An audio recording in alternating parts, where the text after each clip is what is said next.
Are you here to help find the baby Saurians? And I'm Toba. You must be the helpers that we've been waiting for. It's nice to meet you too, but we're just passing through.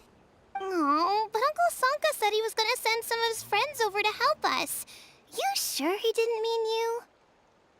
Yeah, sorry. Whatever this is about, it sounds like you've got the wrong end of the stick. Wrong end of the stick? Darn it! We've been tricked, Hoonie. I should have known that Glasses Guy was a con artist. What are we supposed to do about the baby Saurians now? Time's running out. It's okay, Hoonie. Don't worry. Why don't you tell us what happened with these baby Saurians, huh? There's been a lot of unrest in the tribe lately, and my dad's Saurian got injured. Her name's Nana, and she has 3 little babies. After what happened to Nana, her babies were so scared that they ran off and hid. I'm really worried about them, so I decided to go look for them. If Nana is your dad's Saurian, why isn't he the one looking for them? My dad's one of the elders, so he's busy getting ready for Turnfire Night. It's a really important ceremony, more important than this, anyway. I'm not supposed to be out here either, but I snuck out without telling him. I didn't think it would take very long, but then that guy we ran into made us tell him loads of stories, and it wasted so much time. Yeah, he was so selfish. He doesn't have a heart. It's all right. Don't let him get to you. We're here now and we'll help you because we care a lot, don't we, Traveler? They should be. I already managed to find their tracks, and it seems like they're hiding on the cliff. Really? Wow! Thank you so much, Miss Traveler and Miss Paimon. Awesome. You gotta be careful out on the cliffs, though. They're really steep. Even grown-ups have trouble climbing them.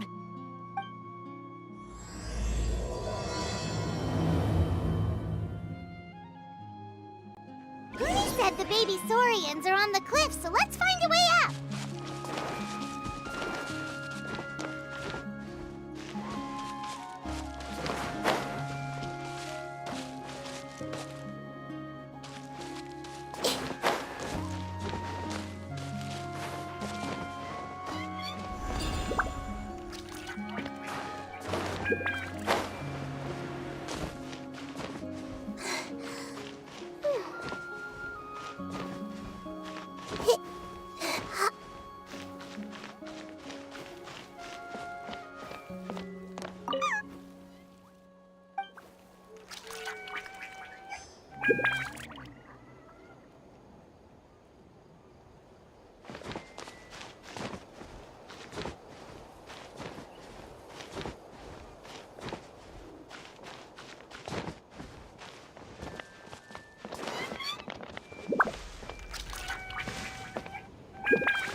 If it isn't the gruesome twosome who wormed their way into our servant circle of friends. Still awestruck from the last time we met? Would that be why you hastily scrambled up here to pay your respects the moment you saw us? I suppose we can't blame you. Such is the spell that our majesty casts on our minions. Very well. You heathens leave us no choice. The almighty Dragon Lord, Kahula shall grant you the audience that you seek. Come, pucker up. You may now kiss our feet. Wait, aren't you like Kinich's sidekick? What the heck are you going on about? You're somehow managing to be even more annoying than the last time we met. Silence! Who are you calling sidekick? We are the Dragon Supreme, sovereign ruler of the Nation of Flame. We shall have you know that last time, were it not for Kinich's earnest pleading on your behalf, you would have received not a single word of mercy. Oh, come on. You talk big, but Kinich clearly has you under lock and key. That's more like it. If you must know, our humble servant begged us to investigate an abyss incident near Hoytsidlan, and we chose to grant his request. Abyss incident? See this little lizard? Its mother, a medium-sized lizard, came under the influence of abyssal power. In her confusion, she attacked my servant's tribe, then assailed her own offspring. Yikes. So how is she doing now? She was but a lowly bug fighting against the power of the abyss. Naturally, she has departed for the Night Kingdom. Such a fragile creature. Apparently, she ended her struggle by leaping from a cliff. Leaping from a cliff? My dear anemic flying ant, as addled with questions as your head may be, please keep them to yourself and wipe that absurd expression off your face. We are the almighty Dragon Lord Kahula-How, not a wish-granting fountain. Anemic flying ant! Huge! Just you wait. Two can play at the ugly nickname game. We sense a faint abyssal energy. An evil sorcerer must be lurking nearby, but they are well hidden.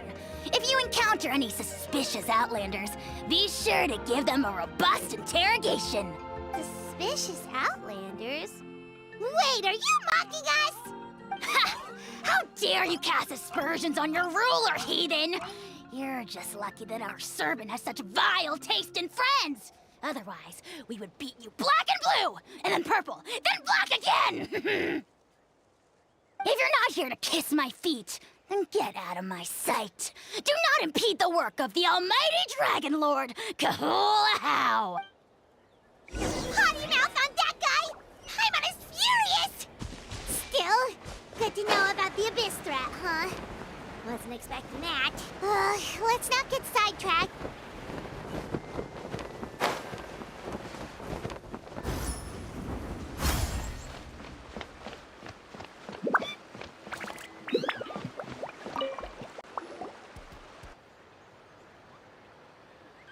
Wow, you're back already? That was so fast. I'm so glad that the babies are all right. Thank you both so much. Now we can finally go home and stop worrying about them. You're welcome. Piece of cake. You're not from Natlan, right? Because your clothes look different than ours. Oh. Hey, you must be tired after all that climbing. You should come take a rest at my house. Yeah, please come. I promise you'll get a big Scions of the Canopy welcome. We love having guests, and you're really nice people. Not like Glasses Guy. By the sound of it, Glasses Guy wasn't from Natlan either, right? Uh-huh. Well, his clothes sure weren't. You know what?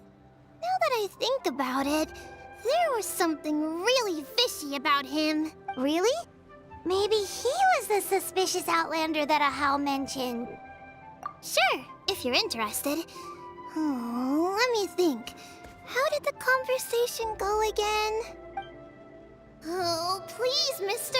I've told you so many stories already. When are you gonna help me find the baby Saurians? Just one more story. One more, I swear.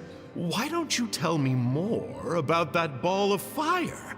I heard that there was a huge transparent ball of fire that used to burn 500 years ago, 1,000 years ago, maybe even further back than that. Oh, you mean Turnfire. That's where the ancient name Malipo comes from.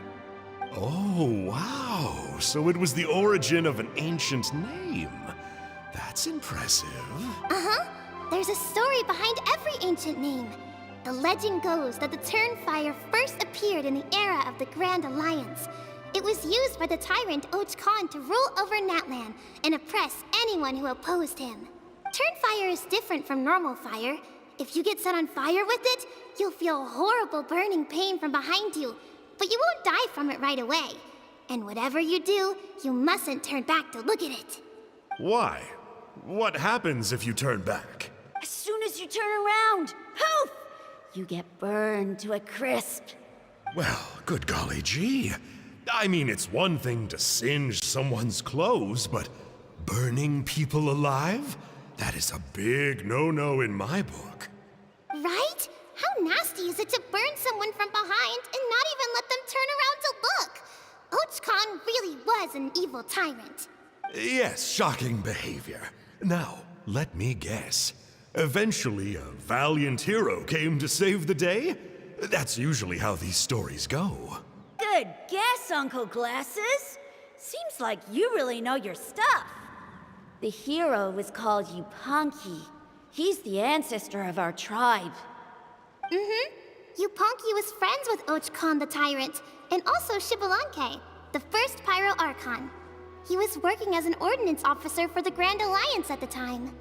He didn't like how Ochkon was such a cruel tyrant, so he stole the Turnfire and threw it at the Ochkon's army. The soldiers couldn't defend against it, and they all got turned to ash. And that's how our ancestors set our people free.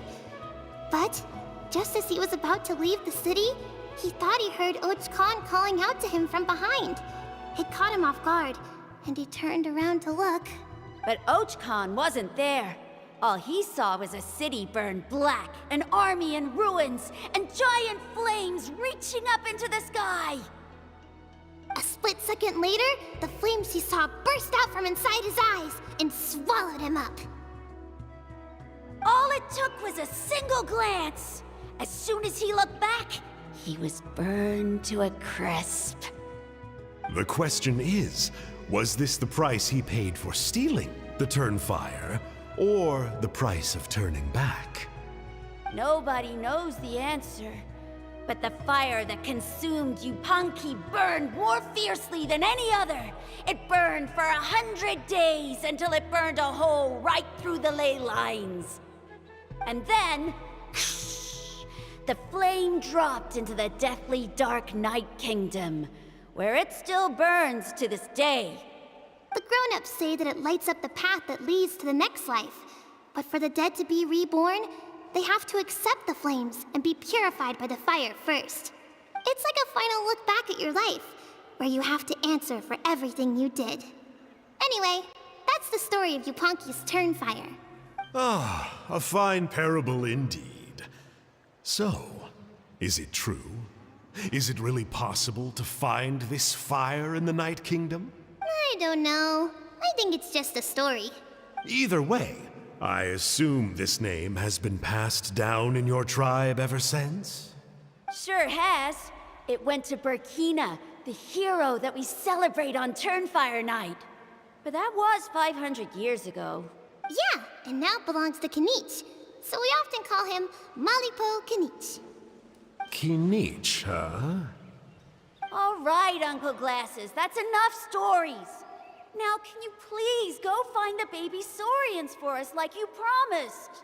I would, but doesn't the legend of the Turnfire teach us not to look back? Let's not go dredging up the past. Tell me more about this Kinich guy. One more story, I swear. Starting now. No? Careful, Toba. You look dangerously close to cursing me out right now. Tut tut. We can't have that. Cursing is for grown-ups only. Uncle, you'd better not be trying to trick us, or the Turnfire will get you when you die. How would it get me if I'm outside of Natlan? Uncle Glasses isn't from here, you know. Unlike you. Huh? Wait, is that? All right, kiddos. I'm a man of my word. 2 of my friends are on their way here, and, yeah, they'll help you out on my behalf. Work them like dogs, okay? That's what they're here for. Don't go easy on them just for my sake. Really? Well, first, can you tell us your name? We met at the foot of this cliff, so beneath the peaks, let's go with Sanka. Seriously? If you don't believe me, turn around and see for yourselves. They're right behind you. Huh? Where? Oh, wait! Uncle Sanka, where did you go? Yeah, definitely a fishy character. It sounds like he was digging for info about the ancient names. Yeah, and not only that, but he betrayed us too. He'll pay for this. All he got out of us was some stories, though. What's the worst that could happen? Traveler, maybe we should go tell Kinich about this. Ahau says he's investigating it, but he's a bit of a loose cannon. We probably shouldn't take him at his word. Huh? You know Kinich? Not very well, but we have met him before, and one time we had a meal together. Aw, man, I'm so jealous. I never even spoken to him. He's so cool. He's the Saurian hunter, and he has a really awesome ancient name. Me neither. I don't think my dad really likes him, though. He always tells me to stay away from him. Probably because of that little creep he always hangs out with. He's nasty, and he's so full of himself. Oh, the creep who calls himself Kahul Ahau? Yeah, we've had the pleasure of meeting him too. He sure loves pushing people's buttons. Exactly. I don't know why Kinich partnered up with him. Why didn't he pick me instead? Uh-oh. Hoonie, look how late it is. We've been out way too long. We better get home now or we'll get yelled at. Oh, yikes. You're right. Okay, well, this path here leads to our settlement. If you decide to visit, remember to come to my house. If there's anything you need, my dad can help get it for you. Hope to see you soon. We gotta run. Bye for now.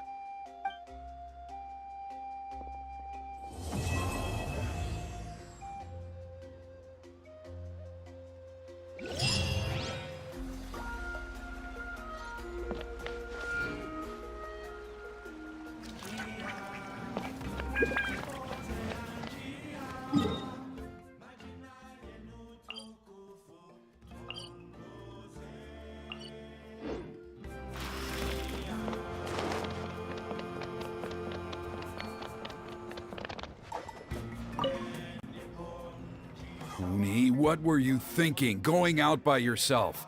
Don't you know how dangerous it is? It's okay. Toba helped me. And we met some kind strangers who helped us, and... Kind strangers? What made you so sure they were so kind, huh? Yeah, actually, they did. In big, bold letters. Don't talk back to me. The Mountain King problem still hasn't been solved. What would I do if I lost you too? No dinner for you tonight. They were good people, Dad. Dinner or no dinner. Hello again, Hoonie. It's Miss Paimon and Miss Traveler. Dad, it's them. They're the ones who helped me. And I promised we'd take care of them if they came to visit. Oh, so you're the kind strangers. Well, I'm Trinidad. Apparently, you helped my daughter today, so if there's anything you need, just ask. As an elder of the Scions of the Canopy, I've got some influence around here. Now, I trust that you're sensible people who know better than to take advantage of their host's generosity. Yep, just helping a neighbor. We're not looking for anything in return. Oh? Well, let's hope so. Dad, please. They're not bad people. They've eaten at the same table with Kinich before. Be nice to them. Kinich? Wait! I heard that two mysterious travelers from afar showed up at the Stadium of the Sacred Flame. Are they you? And Paimon's the other. I do apologize. A lot's been going on in our tribe lately, and I suppose the pressure must be getting to me. I can't believe I was so rude to you. I feel ashamed. We got off on the wrong foot. Can we, start over? Oh, now we're talking. Seriously, though, don't worry about it. Already forgotten. We're just happy to see Hoonie got home safe and sound. Oh, you just arrived, I take it, and it would be my honor to give you a hero's welcome tonight. Careful now, that's quite an about-face. We've heard that kind of thing can lead to spontaneous combustion around these parts. My dear traveler, you are very perceptive indeed. Go inside now, Huni. Dad's got some important business to discuss. Okay, look after Miss Traveler and Miss Paimon. They're very special guests. Well, we'll hear you out, but we can't make any promises that we'll be able to help. Well, this is a matter of utmost importance. Please, allow me to explain. For many years, our tribe has celebrated the Turnfire Night. It is a traditional ceremony among the scions of the canopy in which we remember our ancestor, Burkina, and his companion, Kangamato, the Mountain King. Burkina was a hero who bore the ancient name Malipo, and Kangamato was a powerful Yumkasor warrior. Together, they fought against the Abyss.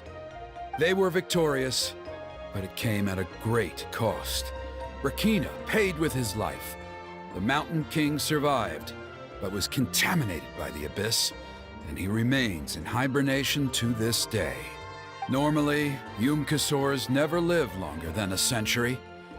It is possible that the Abyssal power is responsible for his unnaturally long lifespan. Oh, that's right. The Mountain King is a living symbol of our glory, but even this glory comes at a price.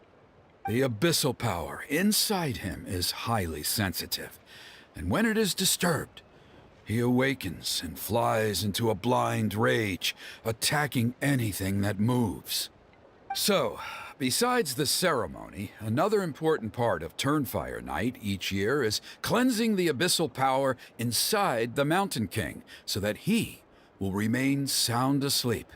However, Abyss-related incidents have been on the rise in Natlan lately, as I'm sure you're both aware. As a result, it has become increasingly difficult to keep the Mountain King in hibernation. Only 5 months have passed since the last Turnfire Night, and he's already showing signs of instability. Has he woken up again? He has. We managed to contain the situation by performing a makeshift ceremony right away, but it was a close call. He could reawaken at any moment. Also, he attacked and wounded my companion, Nana, during the ceremony. She became contaminated by the Abyss as a result, and... We heard. Such a tragedy. We're really sorry for your loss. Yes, and Nana wasn't the first. Anyway, right now we're preparing for an exceptional Turnfire Night ceremony, and we need to find a suitable flame bearer. From what I've heard about your adventures, I believe you would be perfect for the role. Of course. Plus, he's a bona fide hero who inherited the Malipo name. Oh, you mean Kinich? Yes, he's the one. A hero, worth his weight in gold. And unfortunately for us, he's all too aware of that. No prizes for guessing what he said when I asked him to host a Turnfire Night outside of the annual schedule. An exceptional ceremony? Oh, I'll have to charge an exceptional price. I swear, no other concept exists in that boy's brain. I'm not the one to usually talk about people behind their backs, but I'm convinced the Wyab got hit on the head and took a wrong turn the day it chose to give that ancient name to him. I mean, have you ever heard of a hero whose mantra is, "What's your asking price?" Oh, and don't get me started on that insufferable Ahau he hangs around with. Thinks he's God's gift to mankind. Pompous fool. Yeah, Paimon has to agree on that last part. Anyway, the fact is, the ceremony can just as easily be done without him as long as we can find someone else. And besides, you two seem like much better candidates. So, what do you think?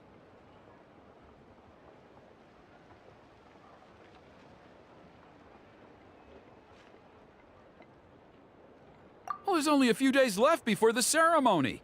We can't afford to waste what little time we have on negotiating with him. No, I much prefer if you would consider taking his Wonderful! I can't thank you enough. Huni was right about you. You have kindness in your hearts. Come with me to the other side of the mountain. I'll bring you up to speed on each step of the ceremony. As experienced warriors, I'm sure you'll pick it up in no time.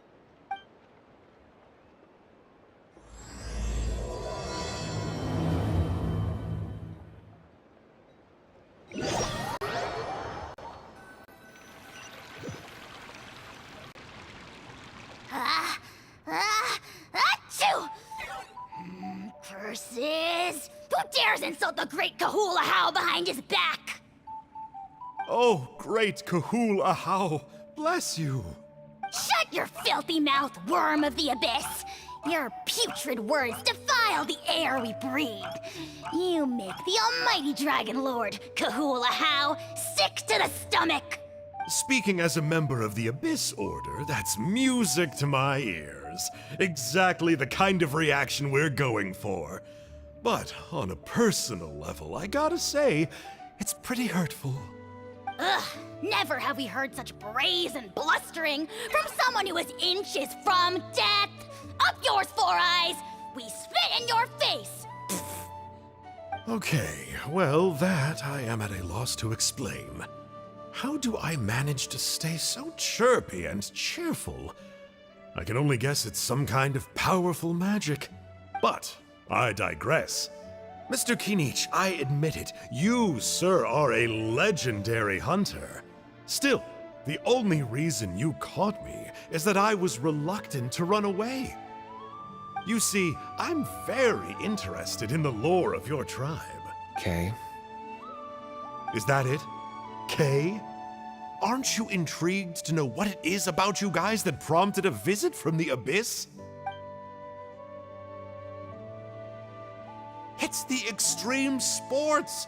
The other day, I narrowly avoided getting hit by a very brave soul who just leaped off a cliff. I think you call it bungee jumping? Anyway, I was very impressed.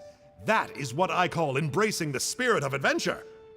Look, I even did a painting inspired by the bravery and freedom of the scions of the canopy. You scum-sucking swine! I swear, if you go bungee jumping, it'll be without a rope! Head first off the tallest cliff, with a band of hunters on your tail, and nowhere left to run, and a bottomless cesspit waiting for you on the ground. You say that, but I get the sense that Mr. Kinich isn't planning to take my life right now. On top of that, I'm tired of spying on you from afar. So why don't we just negotiate a comfortable operating distance that works for both of us? I've heard that the most important thing in human relationships is to respect each other's boundaries. What do you say, Mr. Kinich? Or you could tell me what it is you're really after. What? And then I'll name my price.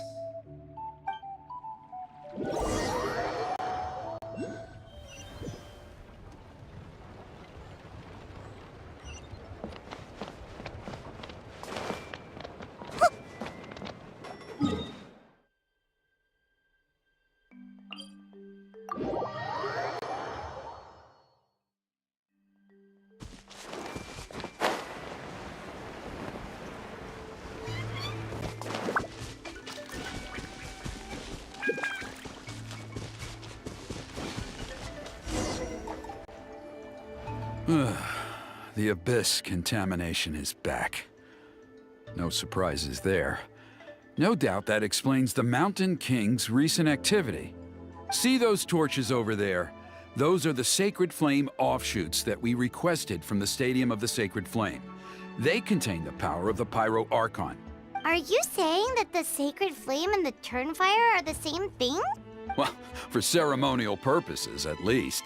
Sending someone to the Night Kingdom to retrieve the legendary Turnfire isn't exactly an option. More to the point, though, the Sacred Flame is able to burn away abyssal filth, so that's why we use it in the ceremony. Gotcha! So basically, we just need to clean up the filth with the Sacred Flame. Well, that's one part of it, yes, but the complete ceremony is a bit more complicated than that. First, the Flame Bearer must collect a kindling of the sacred flame from the starting point, then use a grappling hook to fly up into the sky and light each of the sacred flame pillars. Then, they must go down into the canyon, all the way into the cave where the Mountain King slumbers, lighting braziers and the final altar along the way. The most skilled flame bearers can accomplish all of this without touching the ground once. As much as I hate to admit it, Kinich is capable of this. Wow! He can do all that flying without ever falling to the ground? Well, of course Paimon can. It'd be much harder for you guys. Well, don't worry. It's not a requirement of the ceremony. You're allowed to touch the ground. The only thing you're not allowed to do is turn back. The flame bearer must always keep moving forward. You can't skip a pillar, then come back to it after lighting the next one. To do so would be to disrespect our ancestors. So, what actually happens if you do turn back? Surely the fires don't just go out.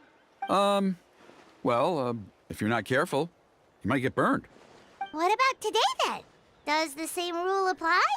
Oh no, don't worry. Today is just a practice. The order doesn't matter. You just need to take the sacred flame, cleanse the filth, then go light all the braziers. Are you ready? I'll repeat all the key points again. Gather the kindling, cleanse the filth, and light all the braziers. I'll wait for you at the end.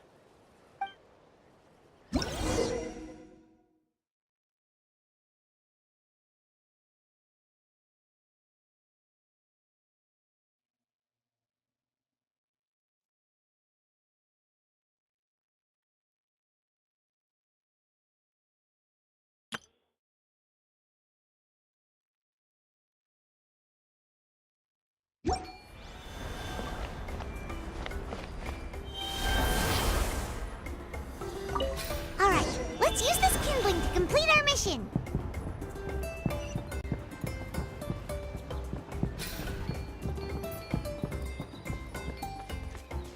There's abyssal filth over there. Let's burn it away with the sacred flame.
That should be all the braziers. Let's regroup with Trinidad.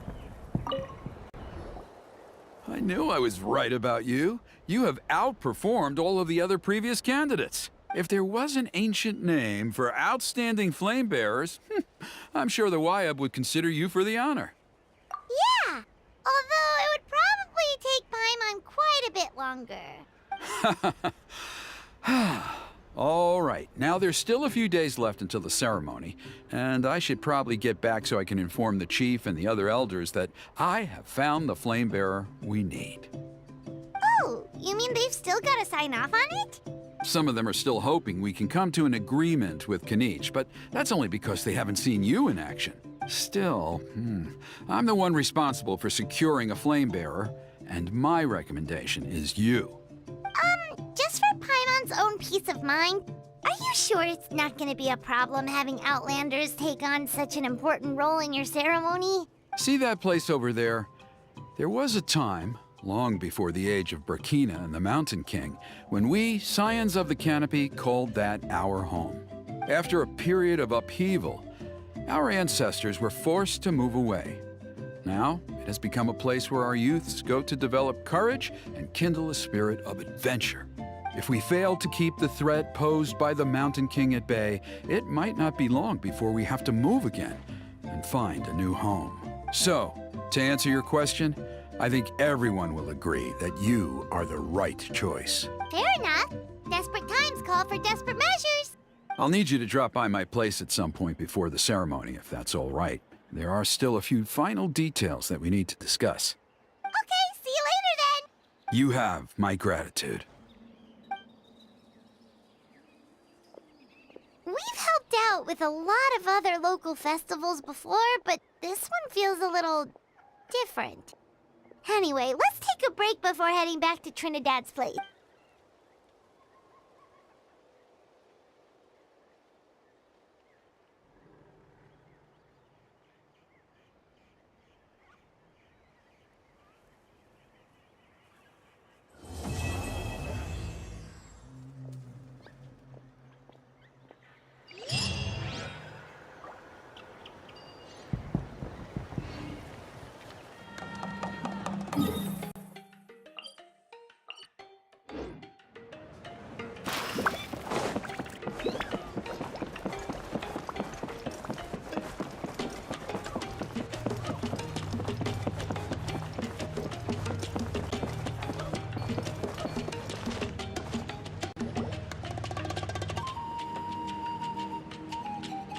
Traveler?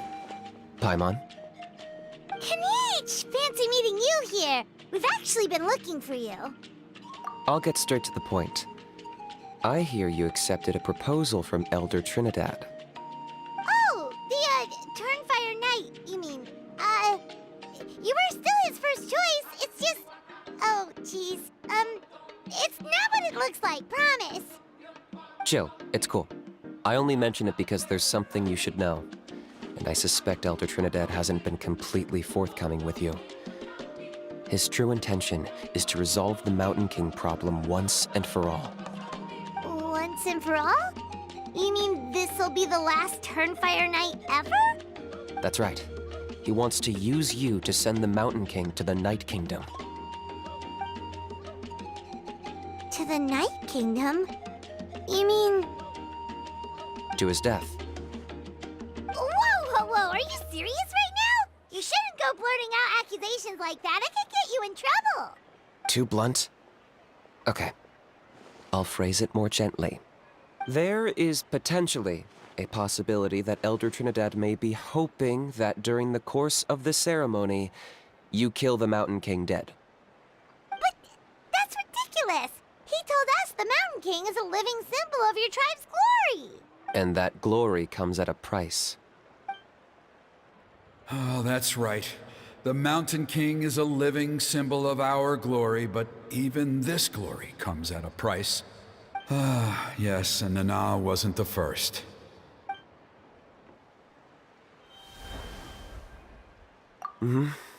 She likely won't be the last to lose her life either. Still, is killing the Mountain King really the only way? It seems so extreme.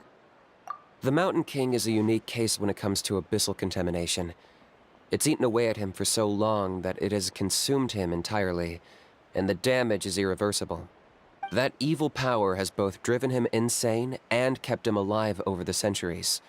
So, to look at it one way, once it's completely purged from his body, the Mountain King will finally be able to rest in peace. In past ceremonies, we've only purged around half of the abyssal power.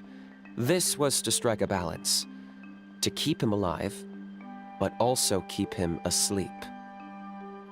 Trinidad didn't say anything about how much power he wanted us to purge, but he did say there were some more details to go over before the ceremony. Then it sounds like you'll know for sure soon enough. If he really asks us to kill the Mountain King, what should we do? I know this must come as quite a shock, so I suggest you act like you didn't hear anything for now. But would you have time to visit the chief after your meeting with Elder Trinidad? I'd like to make a deal with you. What kind of deal? One that comes at a very reasonable price. I'm sure you have plenty of other questions, but we can talk more later. Good. See you soon.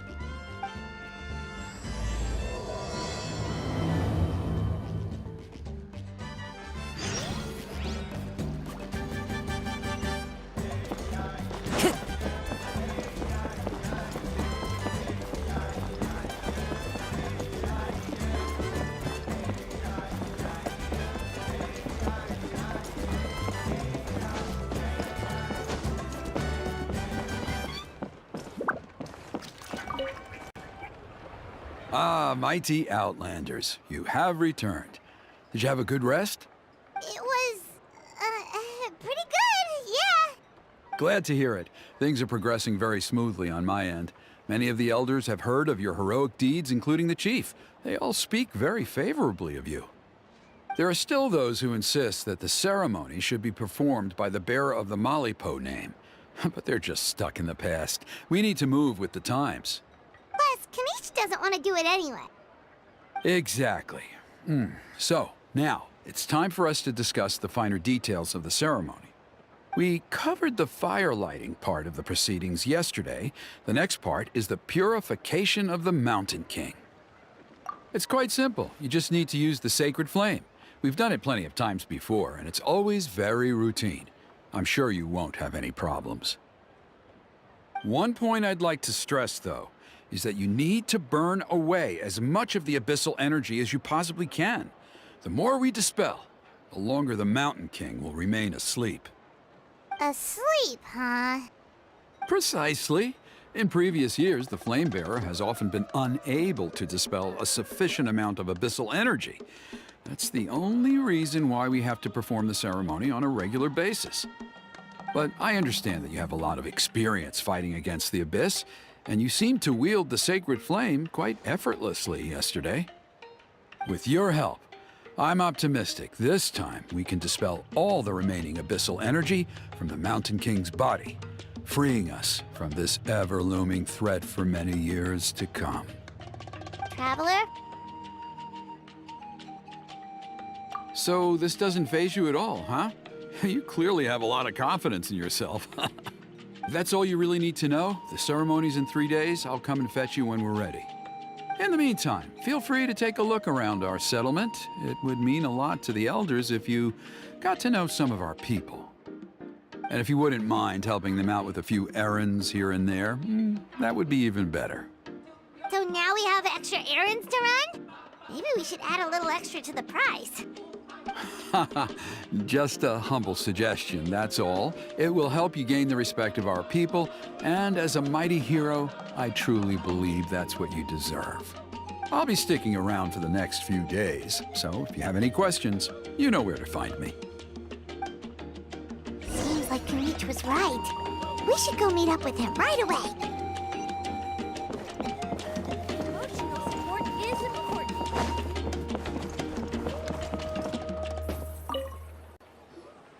Huh, you're here. Kinich, Elder Trinidad said that... I can tell. It's written on your faces. Is that the Traveler in Paimon? Forgive me for not being there to welcome you on your arrival. That should have been my duty as chief. Hello, Chief Waina. I only heard the news from Trinidad yesterday, so I asked Kinich to invite you over for a quick chat. I believe Kinich has already filled you in, so I'll get straight to the point. Firstly, I fully endorse your appointment as flame bearers for the upcoming Turnfire Night. However, I would like to request that you take steps to ensure the Mountain King's safety. Every child of our tribe grows up hearing the tales of our heroes, from Yupanqui the Firebringer to Burkina and the Mountain King who fought against the Abyss. This is our history and our heritage, the source of our pride and the center of our faith. To kill the Mountain King would be to destroy our spirit. I would never be able to face our ancestors in the Night Kingdom. Nana's death was a great tragedy, and I do not blame Trinidad for the actions he has taken. Nevertheless, I cannot allow any harm to come to the Mountain King. The very roots of our identity are at stake. My honored guests, please give this matter your serious consideration. Perhaps there is. But despite all our attempts to contain the situation over the years, we've not found it. Right now, I should like to hear where you stand on this matter.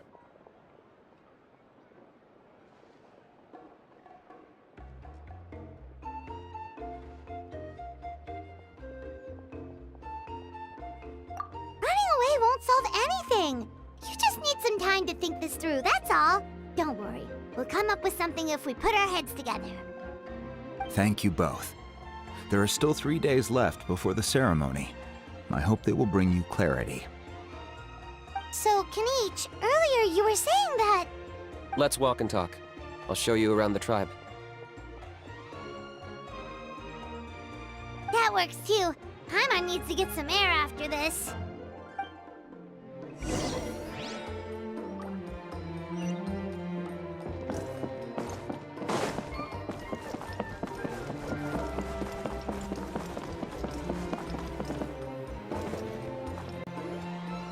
Kinich, Paimon finally understands why you turned Trinidad down. You knew what he was planning, didn't you? That's why you didn't want to be the Flamebearer this time, because it's a double-edged sword. The whole Mora thing was just a sneaky excuse. Double-edged sword is right. But my response wasn't merely an excuse. To solve this exceptional problem, an exceptional price must be paid. I'm working on it. Really? Well, come on then, let's hear it! In a moment. Didn't you have a question you were about to ask me? Oh yeah. What was it again? Oh, right! We need to talk about how he's completely unhinged. I agree that he has a problem. He needs disciplining, so I hired him a teacher. You got him a teacher? Oh, Paimon would love to see him get scolded for bad behavior. Anyway, moving on. When we ran into a how, he said you two were investigating some Abyss thing together. Is that related to the whole Mountain King situation? Yes, that's the angle I've been working on. I'm a Saurian hunter, but I occasionally hunt the Abyss too. One time I was pursuing some purple demonic dogs when I accidentally entered a hidden space. I did some research after the fact. Apparently they're known as beastly rifts, and there are many of them of all different sizes. That's where those purple dogs were coming from. So, if we can locate one of these beastly rifts, clear the monsters out, and move the Mountain King inside, he'd be able to continue living, but without posing a threat to the tribe. Whoa, that sounds kinda crazy. Would it really work? It's not without its risks, of course. There's a lot of unknowns in the equation. For instance, for all we know, a prolonged period inside the rift could make the Mountain King's condition worse. Still, we desperately need something like this, even just as a temporary measure. You've seen the conflict the issue is causing in our tribe for yourselves, and believe me, it's been a long time coming. The chief is adamant about keeping the Mountain King alive. Paimon can understand. It's less about the Mountain King and more about preserving your culture and heritage.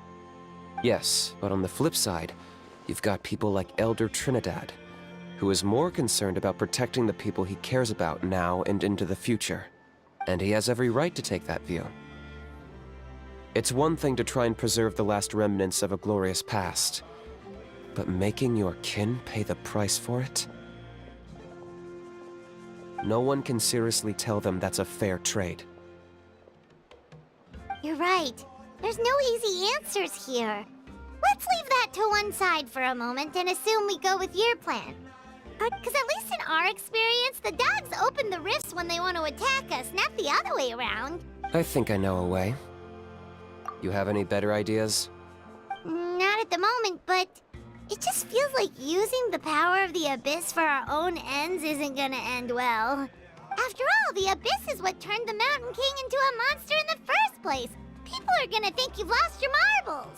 If it doesn't end well, then that's the price we pay. Everything in the world comes at a price. Even when Untitled, the Firebringer, stole the Turnfire, it cost him dearly. The Mountain King's erratic outbursts have brought tensions within the tribe to a boiling point. Unless this gets resolved quickly, everyone will be stuck in a stalemate. All right. So what's this deal you wanted to make with us? We're hardly experts on exploiting abyssal power. All I need you to do is keep people away from me. I'm getting harassed on a daily basis by people trying to convince me to be the flame bearer. I can't afford to waste all my energy dealing with them. If you help me out, there'll be a gift for you in return. Ooh, what kind of gift? Something well worth your while, I'd say. Just keep doing what you've been doing. Integrate yourself with the tribespeople, so everyone comes to terms with the fact that we have a new flame bearer. That way, I won't have an endless stream of people coming to beg me to join the ceremony, and I can focus on finding a way to summon the beastly rift. Then, when the day of the ceremony comes, we'll move the Mountain King into his new home. Still sounds pretty crazy. Even for a daredevil like you, that's dangerous. And even if it works, what if neither Chief Wyna nor Elder Trinidad are happy with it? Have you thought about what you'd do then? At least the two of them would finally be on the same side of the issue, leaving only me on the opposing side. The tribe needs leaders like them far more than a Saurian hunter for hire like me. Can I take that to mean that we have a deal? For sure. And who knows, maybe we'll come up with an even better solution to all of this in the next couple of days. Great. Well, for the next couple of days, please spend some time among the tribe and lend a hand wherever you can. I'm sure everyone will be swept off their feet when they meet our new flame bearer. Good luck to us both.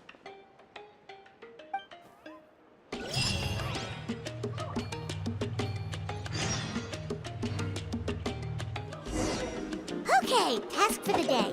Meet the tribespeople and take some heat off of Kinich's back.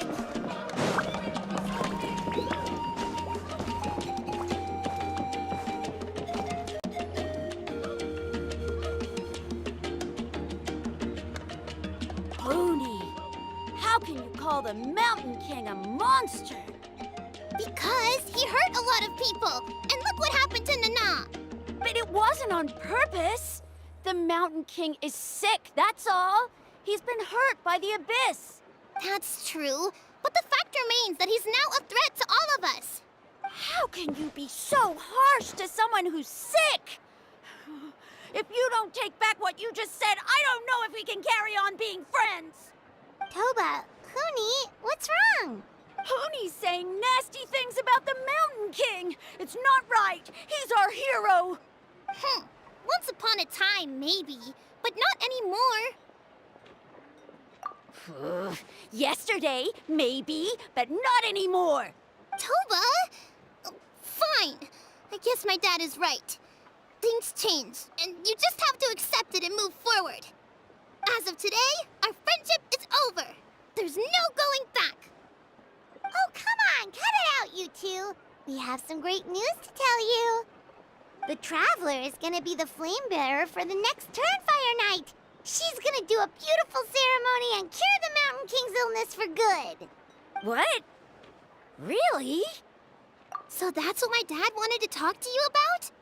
To be fair, from what we saw the other day, you are pretty good at climbing cliffs. Probably just as good as Kinich. Wait, speaking of Kinich, where even is that guy? Oh yeah, good question. Is he not coming to the ceremony anymore? We can get him to come, but if he catches you two fighting again, he won't be happy. He'll be sure to give you both a piece of his mind. Oh, can't let that happen. I've never even spoken to him before. I can't afford to make such a bad first impression. I didn't mean to argue with Toba. All I said was that the Mountain King has done some pretty bad things. He was the one who turned it into a fight. Yeah, if you weren't friends, there's no way Toba would have come to look for the baby Saurians with you. All right. Well, because it's the Traveler and Paimon and Kinich, I'm sorry, Toba. I'm sorry for all the mean things I said about the Mountain King. Dad just really misses Nana. And I was really upset that she's gone, too. Huh? Oh. I shouldn't have spoken to you the way I did either. It wasn't very nice of me. For the Traveler and Paimon, Kinich, and for Nana. I'm sorry too, Huni. That's more like it. Now you're best friends again. Guess so. Toba, if I ever say something mean about the Mountain King in the future, I'll make sure I say it to someone else, and not you. I'd better go buy some colored cloth for my dad now. He needs it for Turnfire Night. Let's play again some other time. See you, Toba. See you, Traveler and Paimon. Okay. I'll head home as well then. See you next time. Okay, take care, you two. Even though they said they're sorry, it looks like their friendship isn't as strong as it was before. Let's just hope we can solve this once and for all. Come on, let's move on.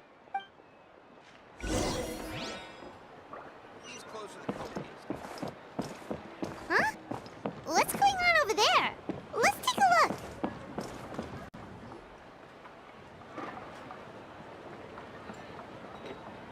Hey there! What's happening here?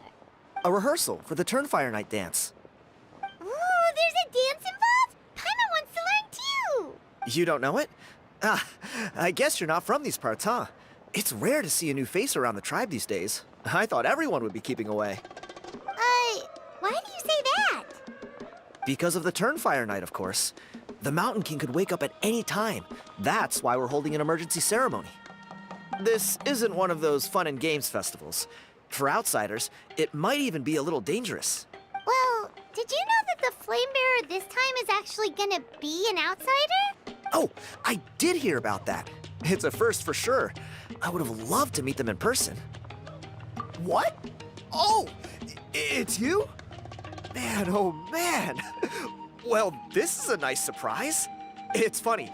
I was just thinking that I'll probably miss out on meeting the new Flame Bearer since I'm not taking part this time around. Then suddenly, there you are. Must be my lucky day. You're not taking part in the Turnfire Night? How come? You're not an outsider too, are you? You must be joking. Watch this.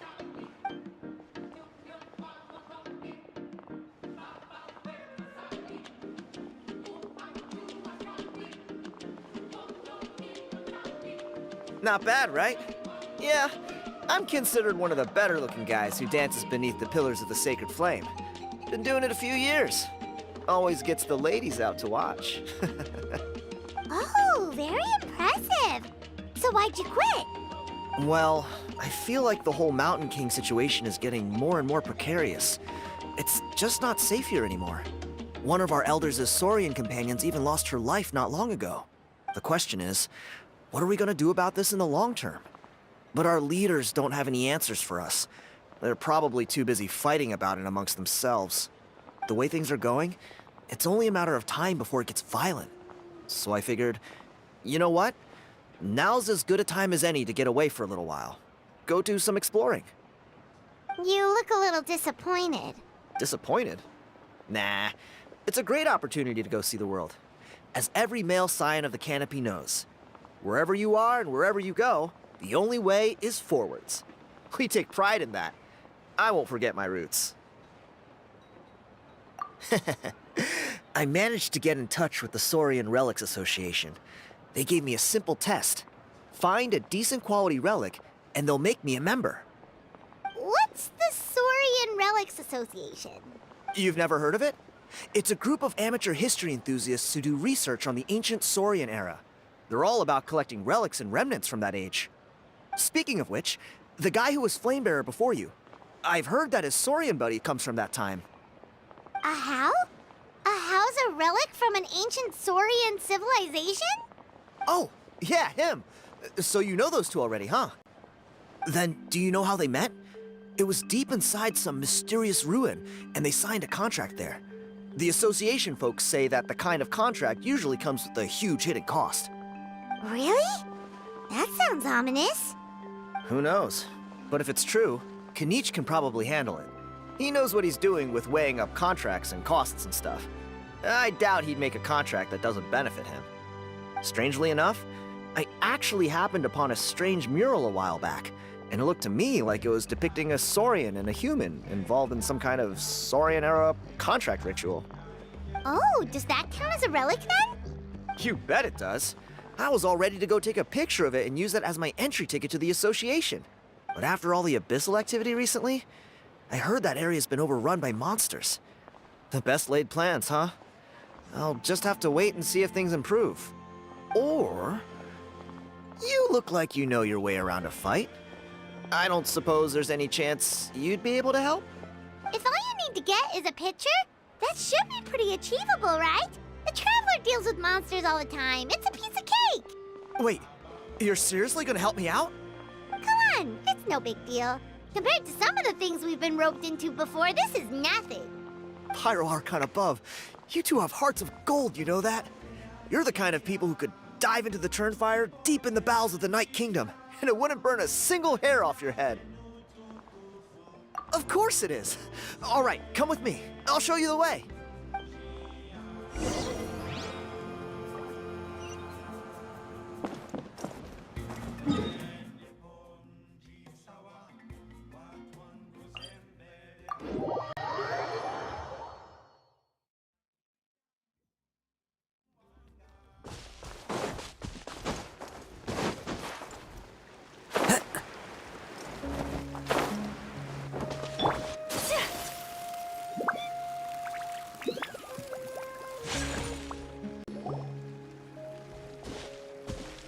There it is. It's inside these ruins. As you can see, the place is crawling with monsters. Alrighty then. Stay back and take cover, Tiago. This could get dangerous. We'll take care of him. Great minds think alike. I'm not about to cramp your style.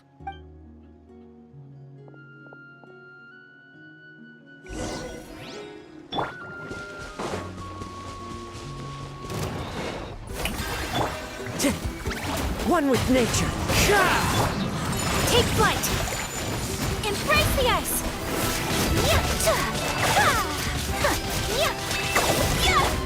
The wind knows it. My apologies!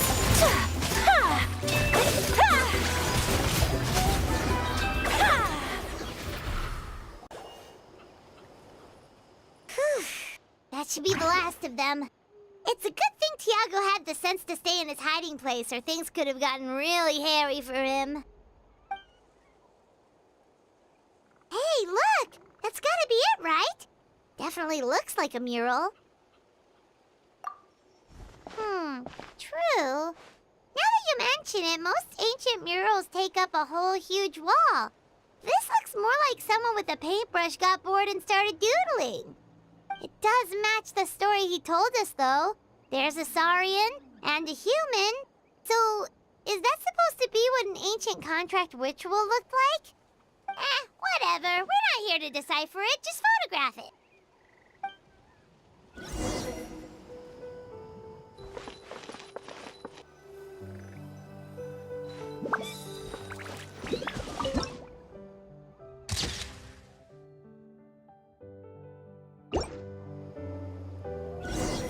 That's a wrap. Let's take it back to Tiago.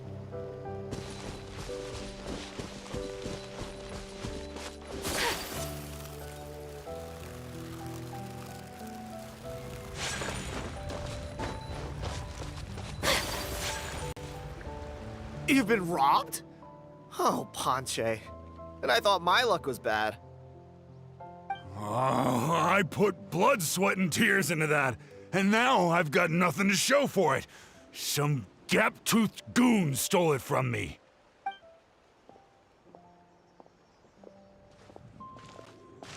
Tiago, is this the picture you were looking for? Let me take a look. Yep, that's the one. Pyro Archon above, you two are superhumans. Hey, Ponche, come and say hi to these guys. They're gonna be the new flame bearers, and they're tough as nails. Wait, are you the Traveler and Paimon? Huh? You already know each other? I don't think so. My nephew Toba's been telling everyone about you. He says you're crazy strong, super friendly, that you helped him out, and that you're gonna be our flame bearers this Turnfire night. Oh, so you're Toba's uncle. Great to meet you, sir. Sounds like we managed to make a bit of a name for ourselves. Toba's not wrong, my friend. These two are honestly some of the nicest, most genuine people I've ever met. Everyone speaks incredibly highly of them. Seriously, if you're comfortable telling them about what happened, I guarantee you they'll sort it out in no time. Really? All I want is to get the fruits of my labor back. Allow me to explain. Ponche is a well-known scholar within our tribe, author of the widely acclaimed book, Yupanqui's Turnfire. Unfortunately, the book was stolen by a treasure hoarder a few hours ago. I spent years of my life researching that book. I visited every last ruin, interviewed every descendant of every hero in our history. On the word Malipo alone, I covered at least 5 different interpretations of the meaning based on accounts from different villages. It was an unparalleled masterpiece. And now it's all gone. That little goon ambushed me during my morning walk. He snatched all of my belongings, including my entire manuscript. That book was everything to him. It's like they robbed him of his soul when they took it. Look at him. Lost and listless. He's a shell of the man he was. Dear honored guests of our clan, I am but a helpless old student. If only for Toba and Tiago's sake, please help me, I beg of you. See what I mean, Ponche? Now you've run into these two, your luck's about to change, big time. I don't know if he's still there, but come on, I'll take you.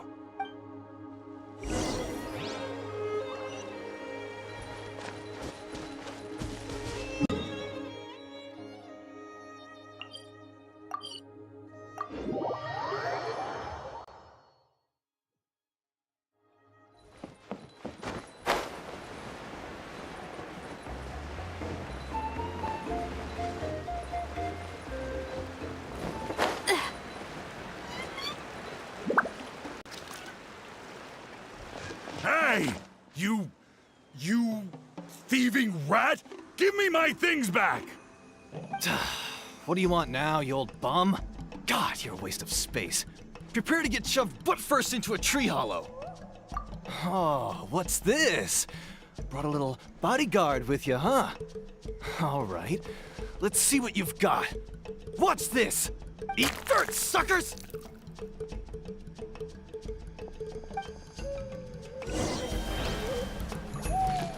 Hey, he's trying to get away! You good? Let's chase him down! Stop, please! By all the warriors, heroes, gods, and kings, I can't run any longer! Please, I don't have your stuff anymore. Have mercy. Oh yeah? Well, where is it then? I threw it away. You threw it away? The old bum's bag didn't have a single mora in it. Just a tatty old book, worn out pens, and some old rags. All that time lying in wait was for nothing. I was so mad I just threw all of it away. Is that really the truth? Okay then, where did you throw it away? The same place you found me. Look, I swear on the Pyro Archon it's the truth. May all my worldly possessions be turned to ash by Turnfire if I'm lying. Okay, that's a pretty strong oath. What do we do now? It sounds like he's telling the truth. Right, let's hope nobody gets to the book before we do. We'll never get it back then.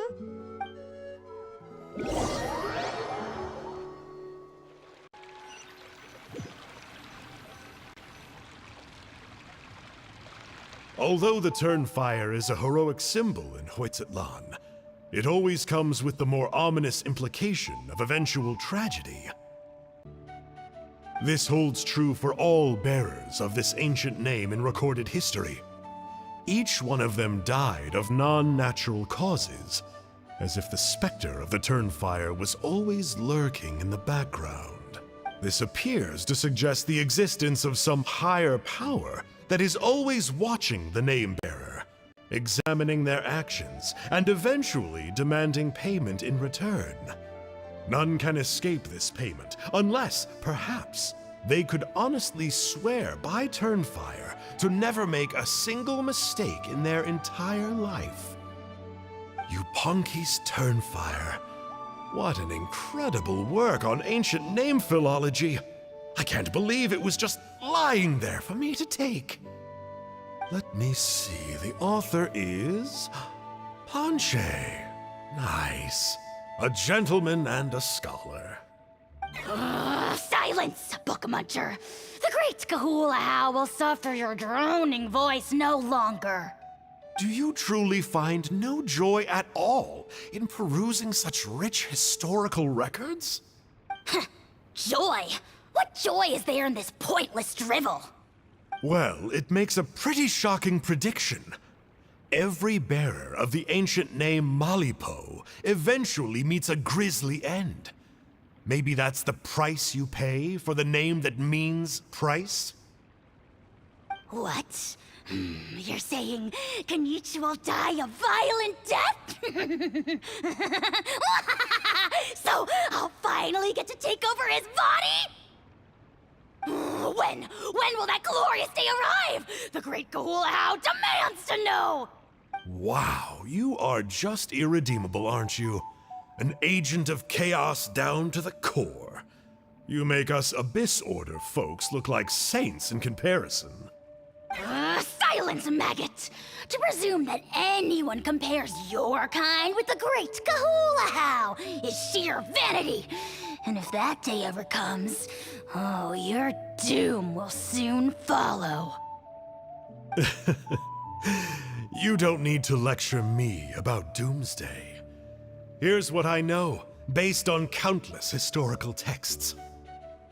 All civilizations will be reduced to rubble by the passage of time.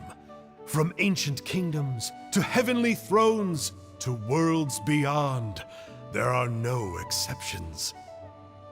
But from the ruins of every civilization, the dust will rise and never settle, thus transcending the confines of time.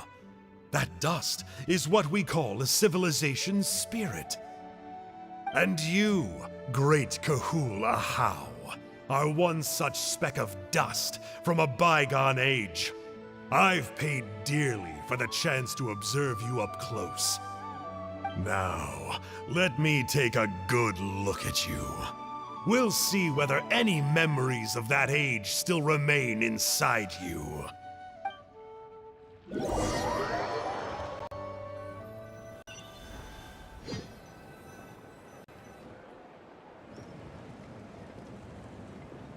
We're so sorry, Mr. Ponche, but we couldn't find your manuscript anywhere. Does that mean all of my hard work was for nothing? You gotta stay positive, Panche. You might have lost the book, but the brains behind it are still intact. Surely you remember the main points at least?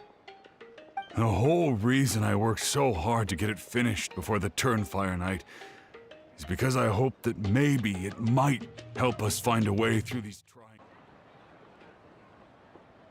Well, not exactly, but I thought my research might at least be a starting point. Oh, really? So what did you find out in your research? I think the key to all of this lies in the power of Malipo. Panche, you know as well as anyone that ancient names don't hold any real power. Symbolic power doesn't count. You're right, but Malipo may be a special case. Given that it first arose in the era of the first Pyro Archon, it might contain remnants of Xbalanque's power. Yeah, I remember that story. My grandpa told it to me when I was a little kid. Maybe you're the special case. Most kids stop believing in that stuff by your age.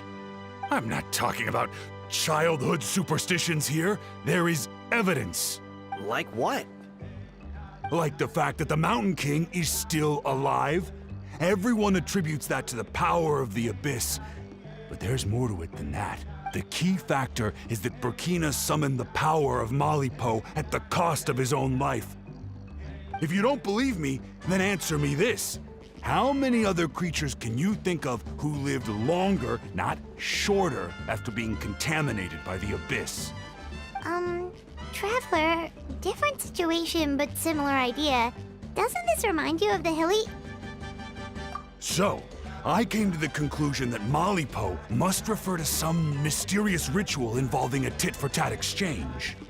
It began with the first Pyro Archon, fell with the Grand Alliance, then was buried in the Night Kingdom. And now, it awaits the call of its new bearer. Hey. Sorry to interrupt, Ponche, but you seem to be getting a little overexcited. I'm sorry. I was originally planning on presenting my findings to Kinich. I'd hoped he would be attending the upcoming ceremony. Sounds to me like you dreamed up one fanciful theory to support another. Kinich, what are you doing here? I more or less finished what I was doing, so I came to have a quick catch-up. Now a good time? Kinich! I'm onto something. I haven't worked out all the details, but you have to attend the Turnfire Night. So Mr. Ponche here has done a lot of research on the history of the Turnfire, and thinks he might have found a way for you to solve the problem. I'll be there, Ponche. Let's go.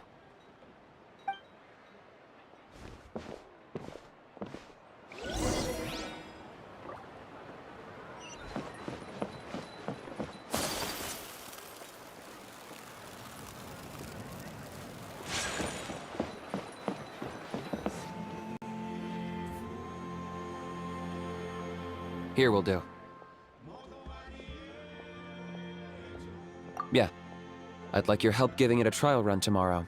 If that works, we have our plan come Turnfire Night. Sounds like you're not considering Ponche's idea.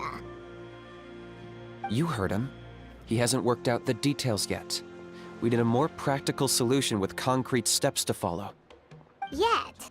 Are you saying you think he might actually be onto something?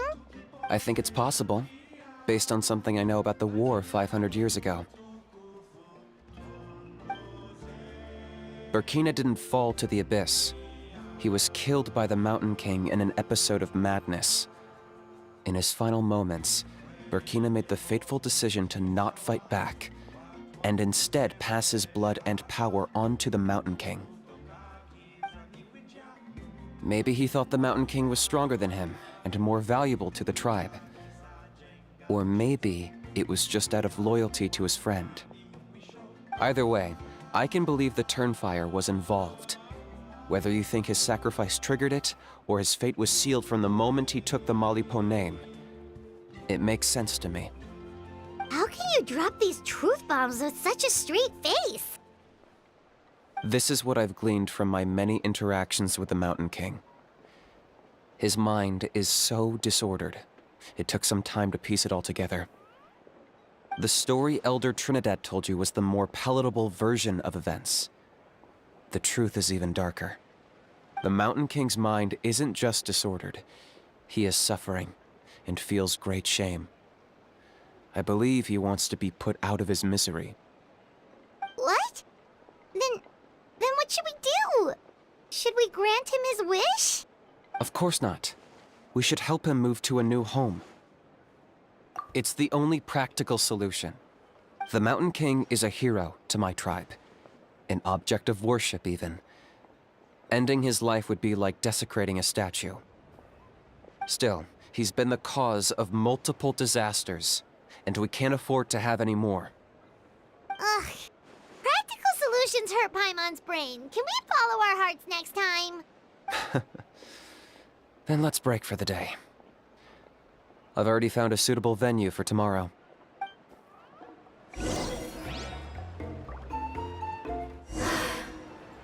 I only wish life could be as leisurely as this a little more often.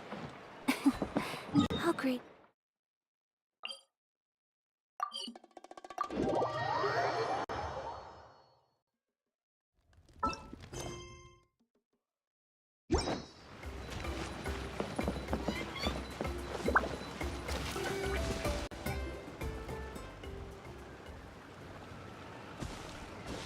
You're here. Very punctual. Oh, so the gruesome twosome come crawling back. Here to make amends after the gross irreverence you displayed last time? Very well. The almighty Dragon Lord, Kahula shall grant you the audience that you seek. Now pucker up and kiss our feet. Kinich, didn't you say you found him a teacher? He's just as out of control as ever! Hey! No one gets to discipline the almighty Dragon Lord Kahula. No one! Maybe because I've never had a gentle-natured companion like Paimon to compare against. Is that a compliment? Yeah, I see what I'm missing out on now. And Kinich! We could drown this measly flying ant in one droplet of spit! How dare you compare her to the almighty Dragon Lord Kahula? Oh, just wait till I possess your dead body! I will commit heinous atrocities! Tear down your legacy! Destroy your reputation! Wreak havoc on your...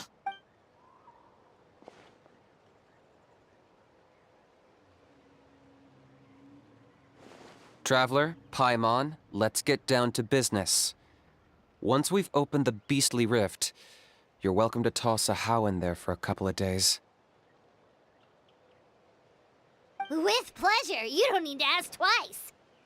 I got my hands on this device in a trade. It's meant as bait, but it'll also stabilize the abyssal energy. The rift towns will tear through space to get to this. Once they're here, we take them out and claim the rift for ourselves. You'll find out soon enough. First, let's try this out.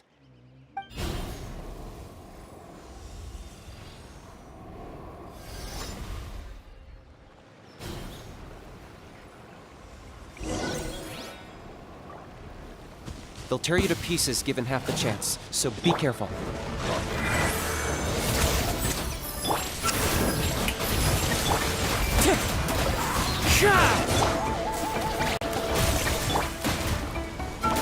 I got him cornered!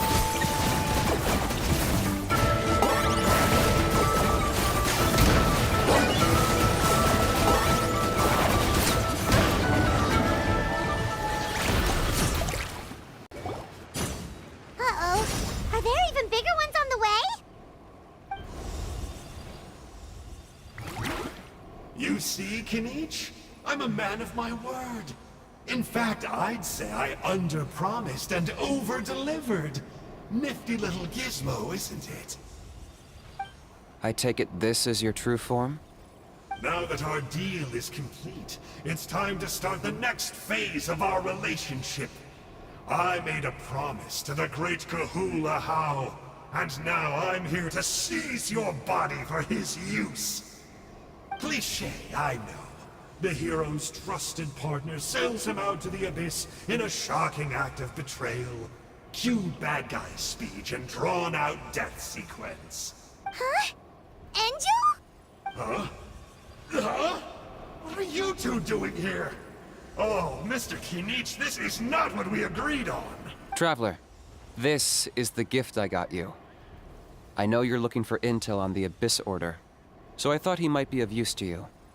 But it looks like you've already met. Yikes. Frosty reception.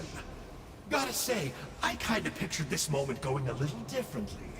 Tears of joy welling up in your eyes as you say the words, "It's good to see you again, old friend." Don't be ridiculous.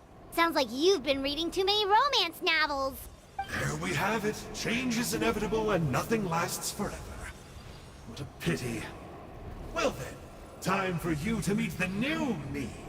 This time, please call me Sanka. Sanka! Aha! So you're Glasses Guy! You tricked Huni and Toba into telling you a bunch of stories! What does it matter? A name is a superficial label. It's what's deep down inside that counts. And I've shown you the deepest parts of me. That would explain a lot. Why else would you show up here and start acting like a wise guy? You looking for a fight? I'll pass. I do rather like you, as I've said before, but my one quibble is that you really don't know your own strength. Wait, of course! You're the one behind all the recent Abyss activity! Let Paimon guess, you've been provoking the Mountain King too! Haven't I told you before? I'm not part of the inner circle who do our Highness's bidding. My interests are far more low stakes. I spend my time digging for truth in ancient doodads and books. You really think a benchwarmer like me is capable of more than that? I investigated him. He's not connected to the recent events. Just happens to be in the area. So, I struck a deal with him. He helps me summon a rift. I allow him to do some historical research. But that's all over. And now Kinich wants to hand me over to you. Well, I was hoping this would be an opportune moment to whisk away his body. That would have given me some more time to study the great Kahula How. But now I've run into you, which is just my luck. Or maybe I've incited the wrath of the Turnfire, and this is the price I have to pay. But I don't understand. What did I do wrong? Wait, does that count? Let me think. How? You are the worst of the worst! Colluding with the Abyss Order against Kinich? How could you betray your partner? There is no betrayal. The almighty Dragon Lord Kahula How is a partner to no one. Don't worry, I told him to act as bait. Yes, and you should have picked a bigger fish. The Abyss Order? Ha! What a joke. Not even a match for our lowly servant. I put up with this toad's croaking for days, and it was all for nothing. It looks like your disciplinary measures have been less than effective, Mr. Enjo. What did you expect? Behavioral rehab isn't really our thing. Otherwise, we might as well change our name from the Abyss Order to the Abyss Boarding School. The abysmal disorder would suit you better. Kinich! Dispose of him! He is of no further use to us! Traveler?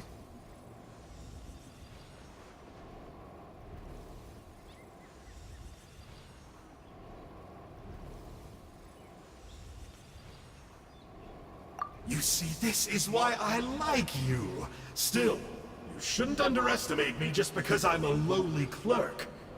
I could never beat you in a straight-up fight, but when it comes to running away, I won't lose to anyone. Do me a favor, and remember how fast I disappear. Maybe then you'll show me a little respect next time. Darn! He got away again! Couldn't you have stopped him? It's all right. He's not worth our time and energy. Besides, it seems like he's in debt to a lot of people. I'm sure they'll keep him busy. If you say so. Still, Paimon's kinda surprised that you actually struck a deal with someone from the Abyss Order. To borrow that guy's words, names are superficial labels. Whether you call it the Abyss Order or anything else, it's a broad generalization at best. Think of it like apples that have fallen from a tree. If you tasted each one, you'd find that they're all at different stages of ripening. Even the unripe fruit blown off its branch before it's fully grown can still be brewed into a fine wine. Everything has its use. Huh. Well, in that specific sense, maybe Enjo's not such a bad apple. Not rotten to the core, at least. Of course! Only the almighty Dragon Lord, Kahula How, is rotten to the core and evil beyond redemption. Ugh. So what exactly are you anyway? You're definitely the evilest little thing Paimon's ever met. Don't worry, he can't hurt a fly. You could say that. Paimon heard that those kinds of contracts might come with a terrible cost attached. Is that true? Such as a How watching me like a ravenous vulture? Vulture? Vulture? We are the Dragon Supreme, sovereign ruler of the Nation of Flame. Let's pick this up another time. It's getting kinda late. You should go back and get some rest. Big day ahead. Tomorrow's Turnfire night. Time to light the sacred flame and burn away the filth for a legendary 500-year-old warrior. Oh yeah? like that is making Paimon a little nervous. For all the work we've put in, it all comes down to tomorrow night. We have to make sure we solve this problem once and for all. Then it can't hurt to say this one more time. Good luck to us both. See you tomorrow.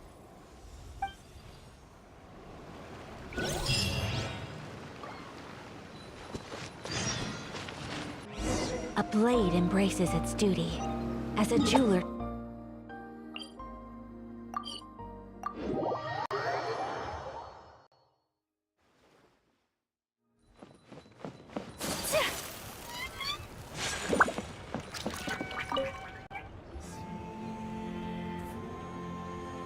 Ah, at long last, you're back. I hear you've done much for our people these last few days. Everyone has nothing but praise for you. Many young people have heard the rumors too. They're all eager to meet our new flame bearer. Well, they won't have to wait for long. It's almost time for the ceremony. We really hope we can resolve the Mountain King situation quickly and smoothly. Seems like a lot of people have been worrying about it, huh? Well, it's nearly time. So, if you're ready, then follow me to the ceremony site.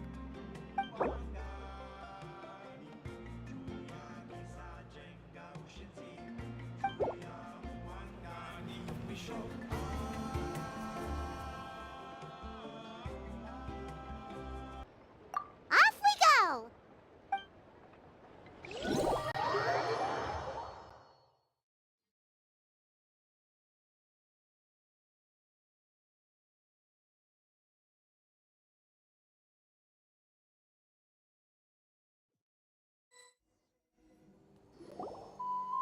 Here we are. Our honored guests have arrived. I have heard much about your fine work over the past few days. I hope you'll allow us to thank you properly after tonight's ceremony. Don't worry about it. Getting this huge venue ready must have been a huge task. No need to make extra work for yourselves on our account. Oh, if it means getting the Mountain King issue resolved, no cost is too great to bear. A resolution will come in due course, but every great fire starts as a tiny spark. We must take it one step at a time. No one would disagree with you if that were possible, Chief. But it's been far too long since we've seen a real step forward. Look around you. Can't you see how our numbers have dwindled since the last Turn Fire night? The ceremony was arranged on short notice. Many are away from home and could not make it back in time. That may be so, but still. Good evening, Traveler in Paimon. Kinich! Not a moment too soon. Chief Wayna, Elder Trinidad, could you give us a minute? I'd like to give the Traveler a few pointers as the previous flame bearer. Very well, but make it quick. Let me know when you're done and we will begin the ceremony. Let's step to the side. Has anyone gone over the key steps of the ceremony with you yet? Yeah, Elder Trinidad did, but, Paimon seems to have forgotten them. What a surprise! The flying ant has an ant-sized brain. If you don't want your tongue to be burned off by the sacred flame tonight, I suggest you stay quiet. See those sacred flame pillars? Once you've lit the fire, go light each one up in turn. Once that's done, head down into the cave where the Mountain King slumbers, light the braziers along the way, then bring the flame to the final altar. Then the ceremony is complete. That sounds simple enough. The process isn't complicated, but remember, you mustn't turn back at any point. If you miss a pillar, you can't light the next one, then come back to it. You have to keep moving forward, or it's seen as disrespecting our ancestors. If that happens, you won't receive the blessing of the turn fire, and you'll have to start over. I made you a diagram that summarizes the steps. Take a look.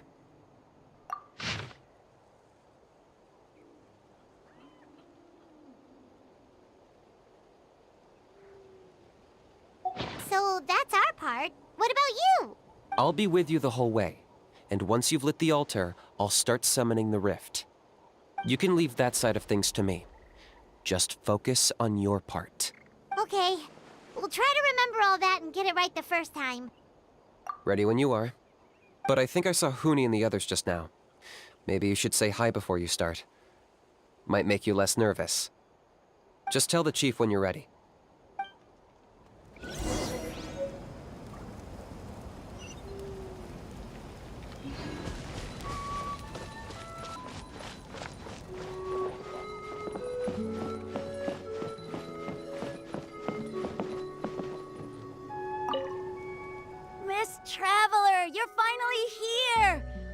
even dragged my uncle out to watch the ceremony. Although I'd hoped for the Malipo name-bearer to perform this ceremony, that was never anything to do with you, so please don't take it personally.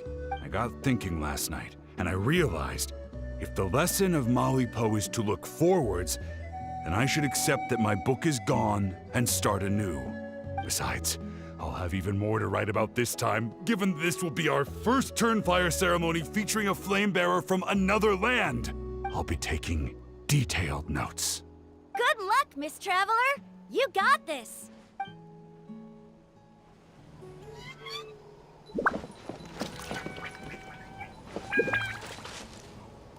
Oh, Miss Traveler, you look so pretty today.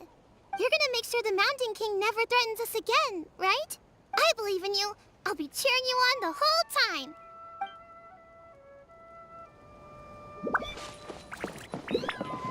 Mighty Outlanders, the time has finally come. You know what must be done. Please remember, you must cleanse as much abyssal energy as you can. This is the only way to prolong the Mountain King's slumber. I am sure you have what it takes.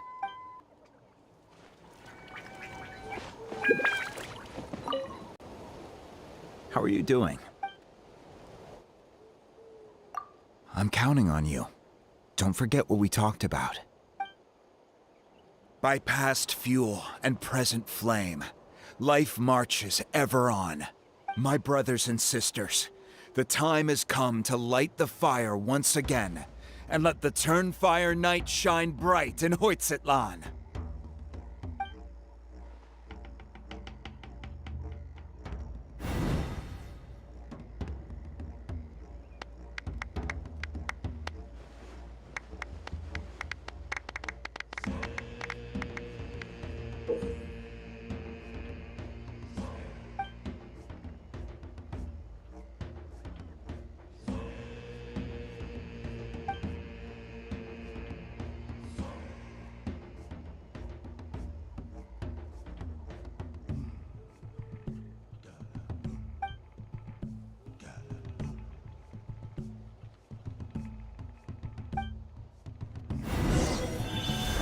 Go get the sacred flame.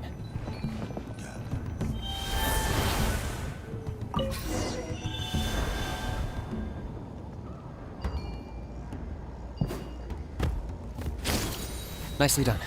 Off to a good start.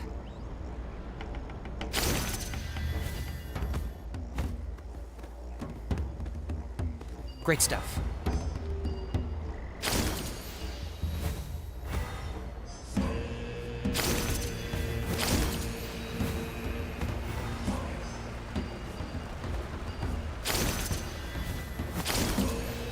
You're over halfway. Keep it up.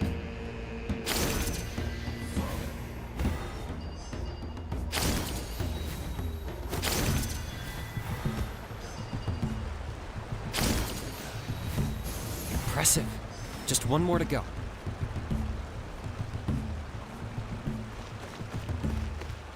Come on, one last push. The final sacred flame pillar is up ahead.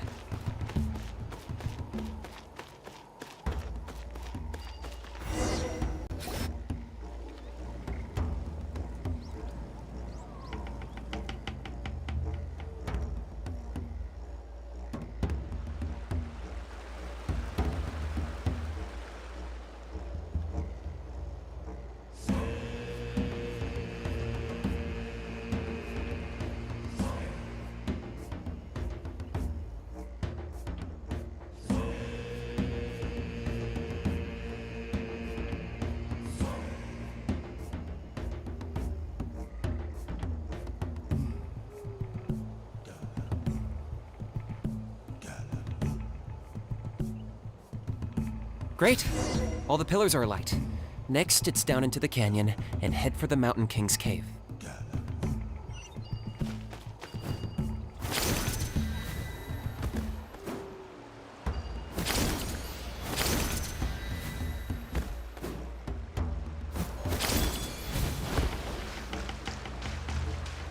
Almost there. The cave is just up ahead.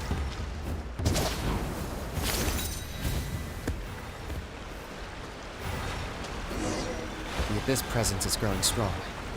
We should deal with the contamination first.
There's the altar of the sacred flame.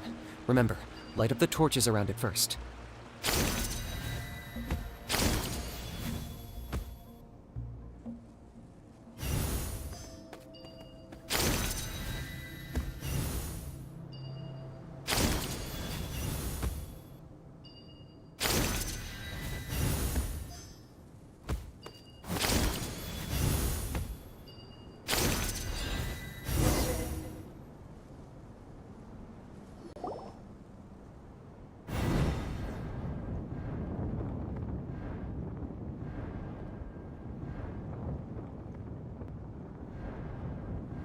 Woohoo! We've lit up the final altar!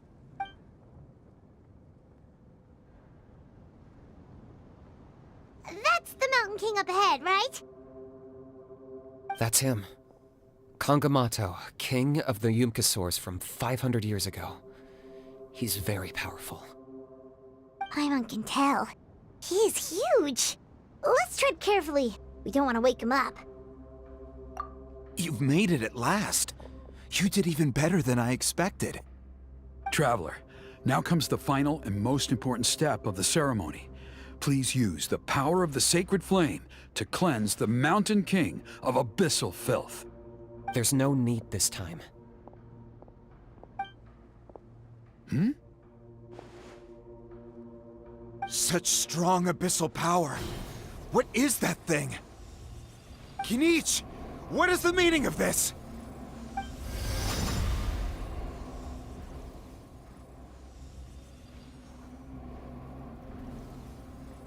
Is that a beastly rift? Chief Wyna, Elder Trinidad, this is about to get a little dangerous. You should step back. What do you think you're doing? Solving the Mountain King issue. You mean by having him torn to pieces by rift hounds? No, stop! We can't let that happen! Foolish Locust! Ugh, can't you see?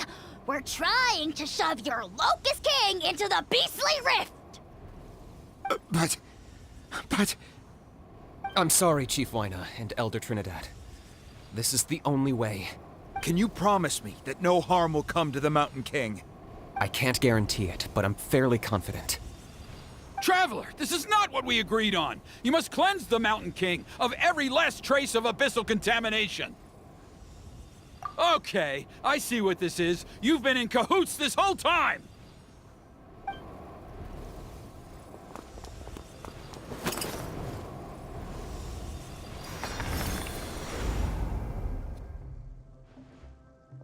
Ugh, you imbecile! What have you done?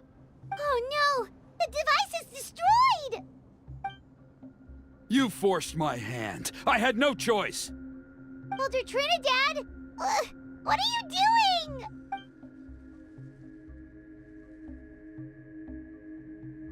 No! The Mountain King is waking up! He will cause even more casualties! Everyone, out! Now!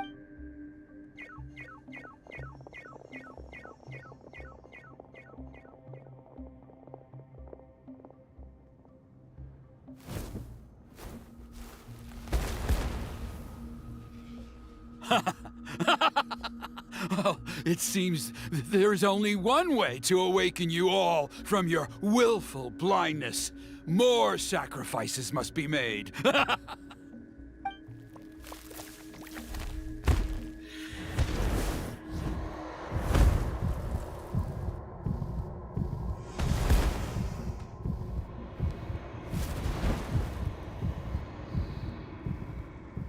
Take me, O Mountain King! Take me as your next sacrifice!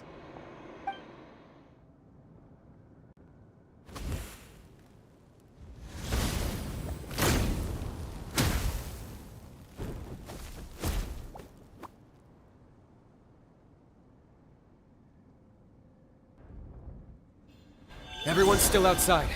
We have to keep the Mountain King here. Give me a hand. The doctor will see you. I can't fall here. Clouds high. The birds call. Into the wind. Watch out for the fruits he's spitting out. You can use those against him. Yeah, that's it.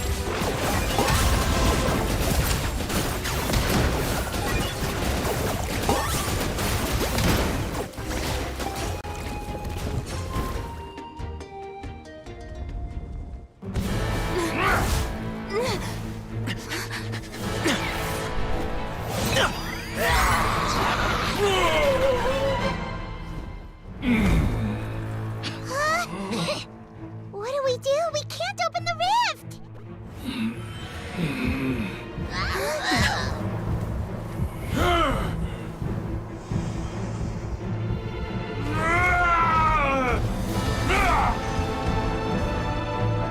Kill me! Put an end to White's at launch shame!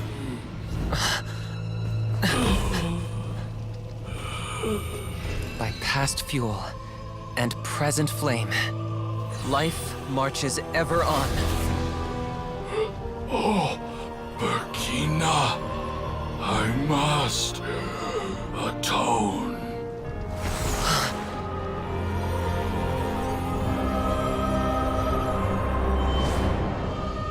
Patience. We will answer to the fire for all our deeds. Even if one day I fall behind, never look back. Keep moving forward, as we are now.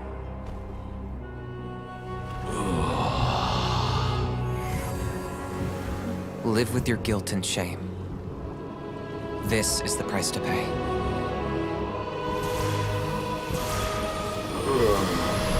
Heir to the Turnfire, please use my ruined vessel to train the heroes of the future. The will of Kangamato will march ever on, till the abyss is stamped out.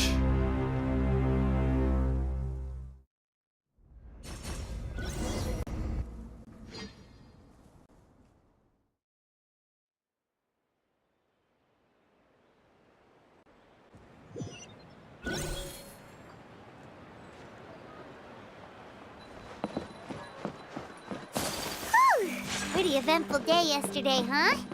Paimon wonders how things are doing now. Let's go ask the chief!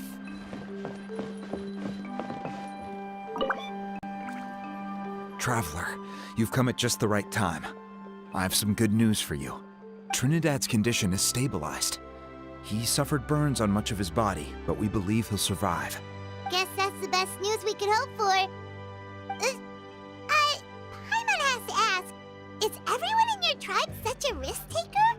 First Kinich, then Elder Trinidad? Is this the scions of the Canopy's adventurous spirit in action? We're simply not afraid to charge ahead into the unknown. He's fine. Don't worry. He's gone to check on the Mountain King.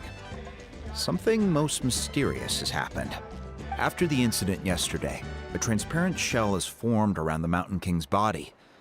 We don't understand the mechanism behind it, but the shell appears to insulate him against the influence of abyssal power. It is somewhat akin to a scab, in that it stops the abyssal energy within him from bleeding out, while also preventing further abyssal energy from seeping in and infecting him. We've never seen anything like it, The tribe's most senior elders believe it was caused when he was burned by the sacred flame, similar to the way burned wood becomes charcoal. I think their theory makes sense. After all, we've never thrown the Mountain King directly into the sacred flame before. Wow.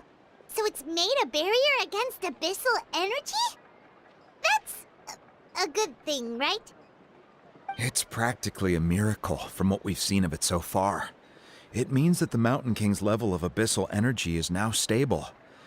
No longer will we need to perform an annual cleansing ceremony. Wow, that's amazing! I know what you're thinking. The young people in the tribe are already speculating that yesterday's ceremony was a Turnfire night like none other in our history. Because you and Kinich, you summoned the very flame that appears in our ancient legends. A great transparent ball of fire. And that fire is what saved the Mountain King. Whoa! So that was the real Turnfire? I may be the chief of this tribe, but I've only ever known the Turnfire as a concept in our legends. I cannot answer that question. If anyone can answer it, I suspect it would be the bearer of the Malipo name. He is in the Mountain King's cave as we speak. Ah, so Kinich then. Why don't we go see how he's doing?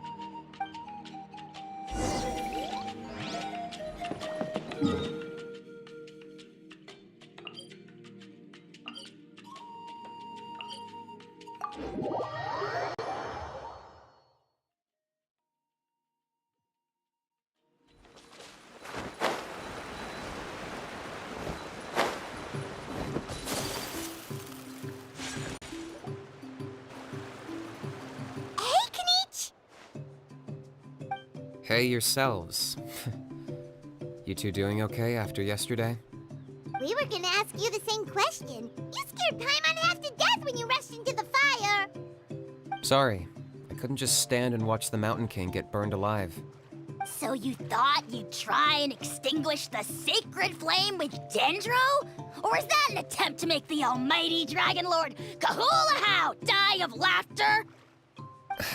The sacred flame only possesses a fraction of the Pyro Archon's power. It's not as if I was fighting the Pyro Archon herself. Kinich, when you went into the flames, were you intending to, Intending to what? do the same thing as Burkina? Sacrifice myself? Of course not. My focus was on keeping the Mountain King alive, not on what it would cost. But now I'm curious. What made you think I was going to sacrifice myself? Well, because everyone's saying the Turnfire is what saved the king last night. And Ponche's theory was that summoning the Turnfire is a tit-for-tat exchange, right? So, Paimon thought you decided to pay for it with your life. So you've heard that rumor too. I'm afraid I can't say for sure. What happened yesterday was a first for me too. Well, even if you don't know, there's probably no one in the world who does. What I would say is, if that really was the power of the Turnfire, I'd sooner believe that the Mountain King summoned it himself. The Mountain King? Then, what price did he pay? The core meaning of price is not atonement or compensation, but what you're willing to give up in order to obtain what you want. It's easy to die for your sins. Much harder to live with the guilt and keep on going. In the end, the Mountain King chose the latter option. For Burkina and for the tribe. That's the price he paid. Alright, so how is the Mountain King doing now? Health-wise, there's nothing to worry about. He'll enter a fighting stance whenever we set foot in his territory. But his attacks are gentler now and not as crazed as before. Like he said yesterday, he just intends to be a sparring partner for people to practice with. Yeah, I tried communicating with him again, but he didn't respond. We dare say that Locust King has well and truly lost its mind. The lights are on, but nobody is home. Its body remains fighting fit thanks to the perverse power of the Abyss, but time has been less kind to its soul. It was ground to a pulp long ago. But we saw him come back to his senses yesterday. yesterday. That was merely one last burst of brain activity before it croaked. As you humans would say, it went out with a bang. Oh, come on! Stop being such a doomer. Paimon bets the Mountain King has finally let go of the tragedies of the past now, and is focusing on moving forward. That's why he doesn't have time to chat with us. He's too busy thinking about the future. Well, at least it means my fellow tribespeople can move forward now, too. Thank you for your help, Traveler. I owe you one. Yeah, that's right. You caught Enjo for us, remember? But he ended up being completely useless. It's not a fair trade if you lost out. Ah, that's on him. It's not your fault he's useless. Besides, we're friends now. You don't owe us anything. Friends?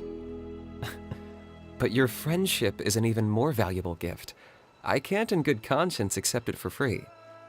So promise me, if you need anything in the future, you'll come to me. For you, I'll do anything.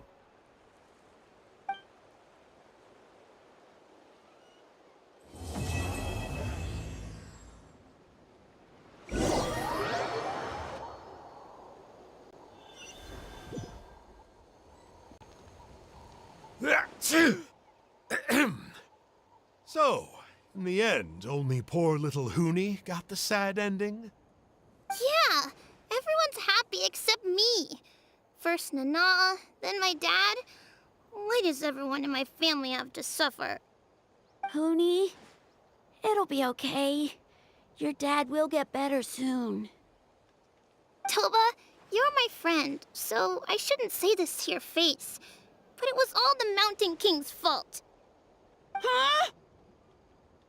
Now hold your horses, kiddo. If you promise not to fight, Uncle Sanka will tell you a story. Okay, before you roll your eyes out of your skull, I promise you can trust me. I almost got my eyebrows burned off by the turnfire after last time. That's why I came back, to make it up to you. All right, I'll just get to the point. Do you know what Uncle Sanka loves the most about your people?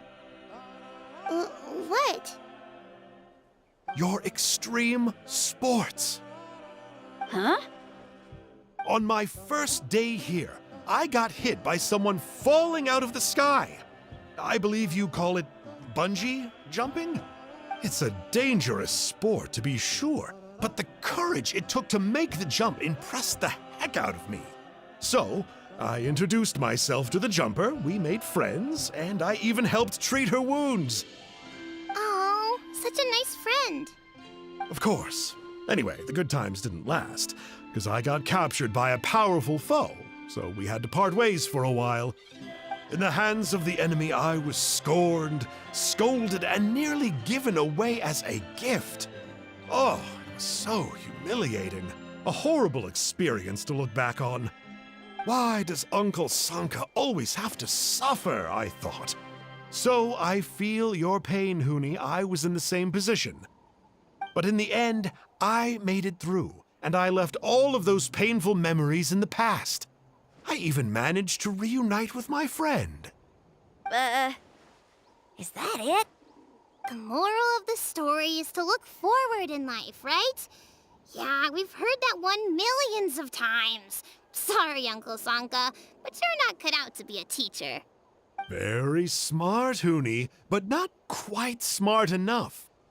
What I'm trying to tell you is that after I reunited with my friend, I found her injuries were all healed, but she really missed her family. So, I thought you might like to see her too. She's right behind you. Turn around and see. Another trick about not turning back? I'm not falling for that one again. Huh?